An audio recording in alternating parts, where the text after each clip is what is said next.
હાલે આ કેસરમાં ગરીશ ફોડી દે. હવે ગયા વરના પૈસા હજી બાકી છે ઈ પેલા દઈ દે નકર ગિરીશ ની જગ્યાએ બંદૂક ની ગોળી ફૂટશે. એલા ભાઈ કરી દે ને, કાંટીન ન્યા મારે મજૂર વાટે બેઠા છે. પૈસા લાય પેલા. આલ્યો. એ ઉતાવળ કેટલીક વાર છે, મારે હજી જવાનું છે. ઘડીક પોરો ખાવ, આનો પેલા વારો લેવા દ્યો. એલા ભાઈ ઓલા પૈસા તો દેતા જવા, રિપેર કર્યા એના.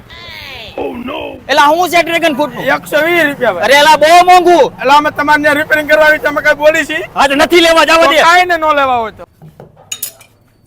એલા આ તારું ટ્રેક્ટર છે. હવે આ દાડામાં ખર્ચા કરવાના ન હોય, નવું લે લે નકર મરી જાય ક્યાંક. હવે આ થોડું વેચાય, મારા દાદાની નિશાની છે. દાદા ક્યાં છે? ઈ તો ઉપર વી ગયા. હવે આને જવા દ્યો, આમાં ક્યાંક પેઢીયું ને પેઢીયું વહી જાય, આની કરતા નવું લઈ લ્યો. નવાના હપ્તા કોણ તારો બાપ ભરશે? આ તે કાંઈ વાંધો નહીં, મરો આમાં.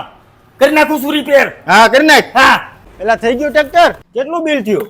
આ ફેસિંગ તાવડો બદલાયો, બેરિંગ અને ઓઇલ ચેમ્બર બદલાયું, મજૂરી થઈને 40,000 રૂપિયા થયા. એ મરી જાઓ પછી પેલા મજૂરી દેતા જાવ.